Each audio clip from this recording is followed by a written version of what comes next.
I can't think nothing better. 오늘은 여러분들하고 실험실 안전수칙에 대해서 같이 얘기해볼까 합니다. 우리 실험실은 이제 가끔 사용하게 될 텐데 안전수칙을 지키지 않으면 다치거나 상처를 입기 쉽습니다. 그래서 안전수칙을 지키지 않게 되면 매우 어려워지거든요. 그래서 여러분들한테 안전수칙을 하나씩 한번 보도록 하겠습니다. 원래 교과서를 가지고 봐야 되는데 여러분들 교과서가 없을 학생이 있어서 쌤이 영상을 찍으면서 하나씩 설명하도록 할게요.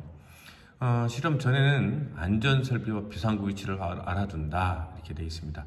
안전설비는 뭘까요? 네, 불을 끄는 장치거나 혹은 샤워기라든가 소화전이라든가 물이 담겨 있는 양동이 이런 것들이 되겠죠.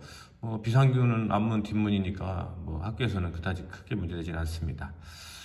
두 번째, 실험복을 입게 되는 경우가 있습니다. 특히 화학 실험을 할 경우나 혹은 불을 가까이 하는 경우에는 옷이 타거나 위험할 수 있으니까 실험복을 입게 되고요. 산이나 염기에 대한 물방울이 튀는 경우는, 액체가 튀는 경우는 눈에 손상이 있을 수 있으니까 보안경을 착용하는 경우도 있습니다. 긴 머리는 단정하게 묶습니다. 머리가 길게 되면 불이 옮겨 붙거나 용액이 튀거나 하는 경우가 생기거든요. 그리고 마지막으로는 선생님의 안내를 잘 따르고 허락을 받아야 됩니다.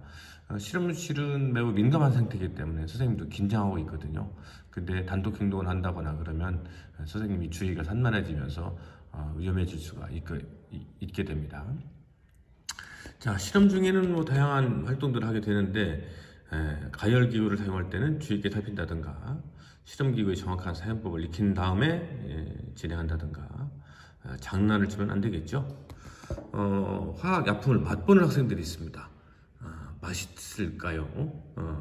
화학약품은 대부분 맛이 없습니다. 시약병은 위험한 물질이므로 들고 다녀서는 안 되겠죠. 사고가 일어나면 큰 소리로 문제를 알려야 되겠고요. 불을 사용하는 경우는 특히 장난치면 큰일 나겠죠. 실험실에서 음식물을 섭취하는 경우는 절대 되지 않겠습니다. 장난을 쳐도 안 되겠고요. 뛰어다니는 행동도 물건을 넘어뜨릴 수 있기 때문에 매우 위험합니다. 실험실 자리를 비우면 안 되겠죠. 자, 실험이 끝났습니다. 어떻게 될까요? 정리정돈을 잘 해야 되겠습니다. 약품 같은 경우 위치라든가 이런 것들을 잘 정리하게 되겠죠. 그리고 폐기물 같은 경우는 지정된 곳에서 모아서 버려야 2차적인 피해를 예방할 수가 있습니다. 이렇게 실험 전, 실험 중, 실험 후에 안전 수칙에 대해서 한번 알아봤습니다. 이제 두 번째로는 실험실 안전 기호가 있습니다. 약품이라든가 안내 교재라든가 이런 데 보면 기호들이 있어요. 보안경을 착용합니다. 실험용 장갑 착용을 합니다. 라텍스 형태로 되어 있는 장갑 같은 것들도 있고요. 뜨거운 것을 만질 때는 내열 장갑을 착용해야 됩니다. 가위나 칼 같은 경우 할 때는 베이거나 찔릴 수 있거든요. 이런 것들을 조심해야 되겠습니다. 불조심 역시 우리가 이제 다음에 강철소 연소 실험을 할 거거든요. 이때 특히 불조심 유의해야 됩니다. 시험관이나 비커는 대부분 유리예요. 근데 유리는 매우 깨지기 쉽죠. 그러니까 조심해야 되겠고요. 산이나 염기는 약품입니다. 여러분 피부를 손상시킬 수도 있고요. 각막 같은 경우는 치명적일 수도 있습니다. 폐기물 처리 유의해야 되겠습니다. 아까 말했던 대로 화학물질 등으로부터 보호하기 위해서 실험복을 착용하거나 부식을 주의해야 되는 점, 그리고 이제 암모니아 같은 독한 냄새가 날 경우는 환기를 잘 해야 되겠습니다. 자, 안전 대체 요령입니다.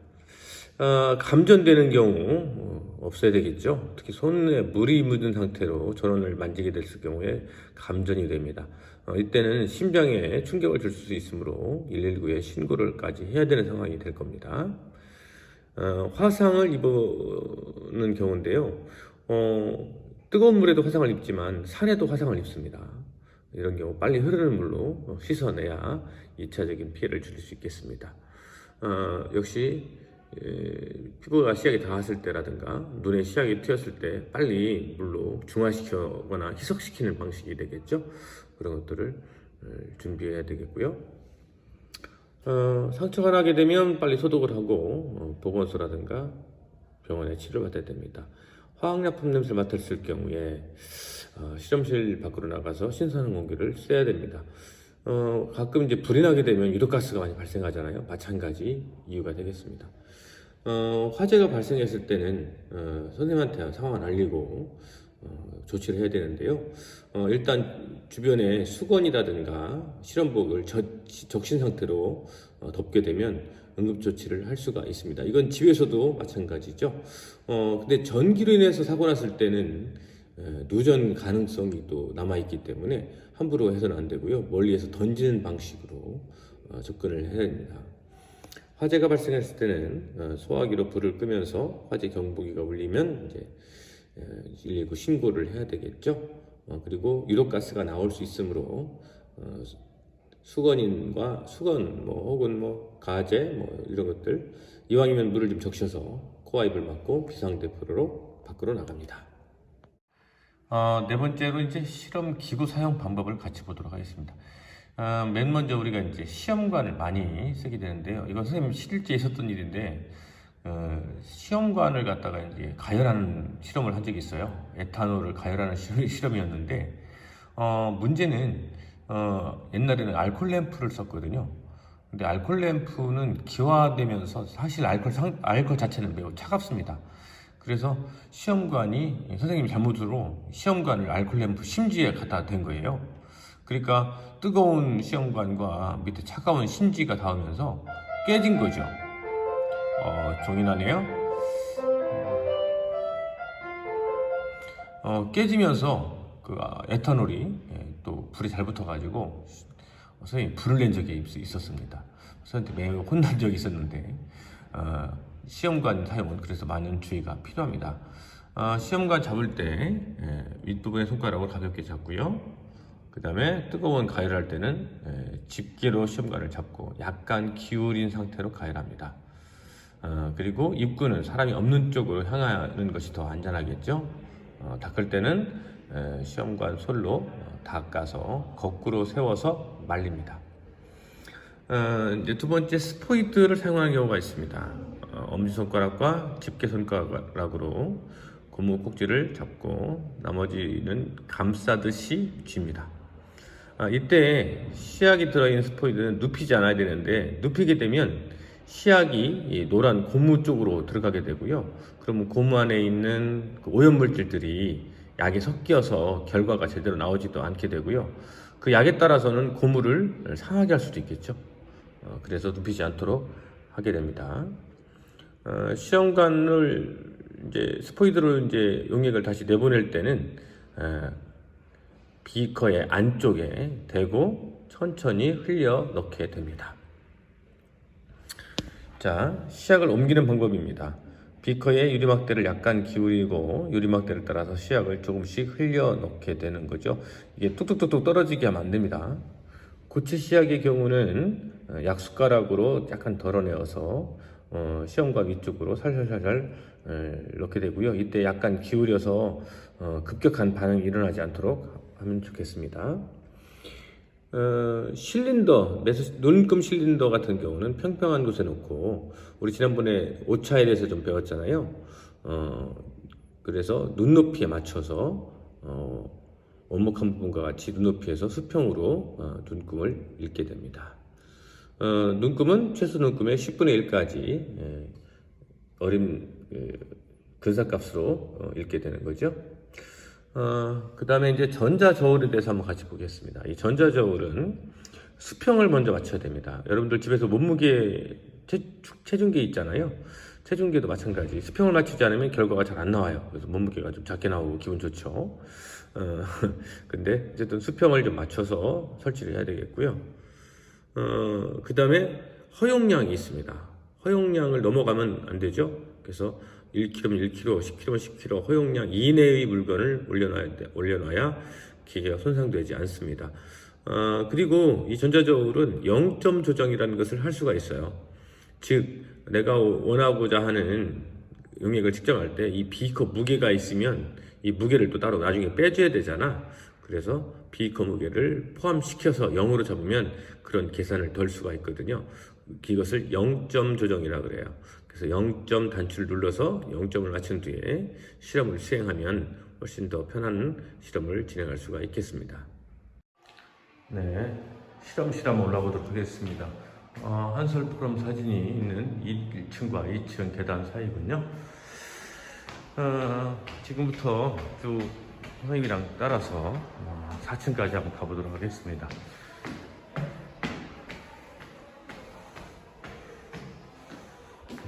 책장도 보이고, 지금 2학년만 등교하고 있는 상태라서, 자, 4층.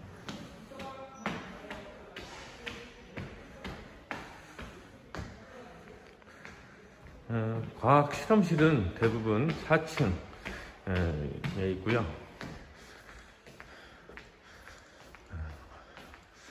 3학년 교무실을 지나서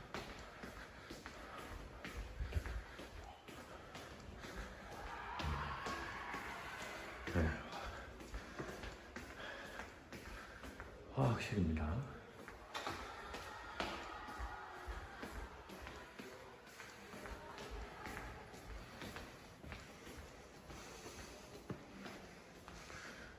암석 샘플이 있는 거 보니까 여기가 왼쪽에 물리지구학 실험실, 그리고 오른쪽에 생명과학실, 이렇게 우리 학교는 3개의 실험실이 있습니다. 실험실에 안내를 할 텐데 바로 여기가 화학실입니다. 가장 위험한 물질도 많이 다루고 있고요. 그리고 실험할 때 제일 주의를 해야 되는 그러한 부분이기도 하죠. 좀 이따 설명드릴 실험 도구들이 있고요. 그 다음에 이제 한쪽 사이드에 이렇게 수조가 있어서 물을 사용하거나 씻을 때 사용하는 것입니다. 자, 요거는 이제 샤워기가 있어요. 이건 급할 때만 사용하는 겁니다. 급하지 않은 경우 사용하면 물벼락 맞을 수 있죠. 시약장들이고 약품 도구 상자들이고요. 도구 상자들이 좀 이렇게 진열되어 있고, 이 준비실에는 이제 약품들이 들어 있습니다. 그래서 이게 이제 위험한 물질들이고 해서 여러분들한테는 공개하지 않도록 하겠습니다. 자, 요게 이제 여러분들이 화학 실험을 할 수 있는 화학실이 되겠습니다. 자, 선생님은 지금 실험 가운을 입었습니다. 실험 가운은 여러분들의 안전을 위해서 옷에 약품이 튀거나 이런 안 좋은 일이 발생하지 않도록 이렇게 입고 있게 되죠. 재질은 주로 면으로 되어 있어서 화학 반응이라든가 이런 데 강하도록 제작되었습니다. 선생님은 지금 장갑을 꼈는데요. 일반적인 비닐 장갑이 아니고 라텍스로 만들어진 고무 장갑입니다. 이 고무 장갑을 껴고 실험을 하게 되겠고요. 자, 이것은 보안경입니다. 약품이 눈에 튀는 것을 방지하는데, 선생님은 안경을 쓰고 있어서 조금 낫긴 하겠지만 안경 쓴 사람도 이 뒷부분으로 튈 수 있거든요. 그래서 보안경을 이렇게 착용하게 됩니다. 자, 어떻습니까?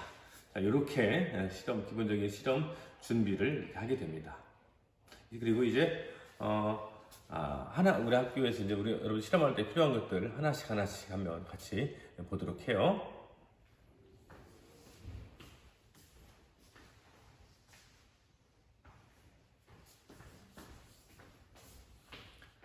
자, 지금 선생님이 들고 있는 것은 점화장치입니다. 점화장치. 이렇게 불빛이 나와가지고 불을 붙일 수 있는 점화장치입니다. 옆에 보면 락 기능이 있어서 락을 누르게 되면 이렇게 눌려지지 않죠. 그래서 락을 풀고 이제 이렇게 터뜨리면 불꽃 보이죠? 네, 불꽃 있습니다. 그리고 이 두 번째로는 이게 이제 온도계입니다. 전자식 온도계인데요. 우리가 알고 있는 수은주로 만들어진 온도계가 아니고 요 센서에 요 부분에서 오열을 감지해가지고 온도가 올라가는 건데, 지금 19.5도를 가리키고 있습니다. 아까 선생님이 처음 쟀을 때는 21.1도였어요. 아마 지금 상온이 현재 기온이 21.1도 같아. 근데 지금 선생님이 아까 물을 좀 담갔었거든요. 그래서 온도가 좀 떨어진 상태인데 좀 올라가고 있는 중이에요. 이렇게 물에다가 이렇게 집어넣게 되면 이제 서서히 온도가 내려가는 걸 볼 수 있을 텐데 반응의 속도가 좀 느립니다. 바로 즉각적으로 일어나진 않아요. 전도 방식으로 열이 전달되는데 그 과정이 조금 시간이 있어요. 그래서 조금씩 내려가긴 하는데 빠르진 않습니다. 그래서 용액을 측정할 때는 최대한 떨어질 때까지 시간을 좀 기다려야 되는 뭐 그런 단점이 좀 있긴 하겠죠. 이렇게 온도를 측정할 수 있습니다. 얼마나? 네. 현재 21.4도를 가리키고 있네요. 자, 그 다음에 지금 여러분들한테 보여줄 것은 우리 이제 2학기 때쯤에는 이제 중화반응 실험을 한번 해볼 텐데 그때 쓰이는 지시약병입니다. 귀엽죠? 지시약병입니다. 자, 지시약병.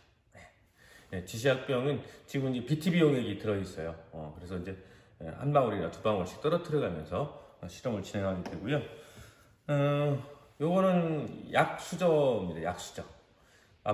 보통 앞과 뒤가 이제 용량이 다르게 되어 있는데 많은 양을 할 때는 요 큰 부분을, 적은 양을 할 때는 뒤집어서 조금 한 부분을 이렇게 덜어내서 비커에 담는다든가 실험을 할 때 사용하는 약수저입니다.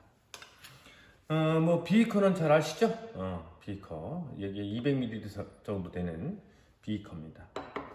자, 요 기다란 것은 피펫이라고 합니다. 뭐라고요? 피펫. 그리고 얘를 피펫 필러라고 합니다. 피펫 필러. 그래서 이 피펫 이 부분을 이렇게 끼워가지고 사용합니다. 자, 이 사용하는 방법은 위에 보면 이따 사진으로 다시 찍어서 보여드릴게요. 위에 보면 A 그리고 밑에 S 옆 사이드 옆으로 나타나는 부분이 E라고 되어 있어요.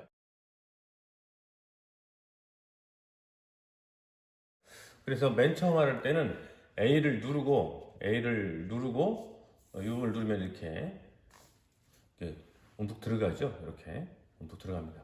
그 상태에서 이제 비커에다가 피펫을 담그고 필요한 양만큼 S를 누르면 이렇게 용액이 딸려 올라옵니다. 이렇게 딸려 올라오죠. 자, 이만큼 이렇게 딸려왔습니다. 물방울이 이제 최대한 보이지 않도록 해야 되는데 좀 끝에 부분이 좀 깨져서 자, 용액을 이제 내보낼 때는 여기 이 부분을 누릅니다. 그래서 누르면 이렇게 되면 이렇게 내려가죠. 여러분한테 보이려나 모르겠어요. 이렇게 높이 해볼까요?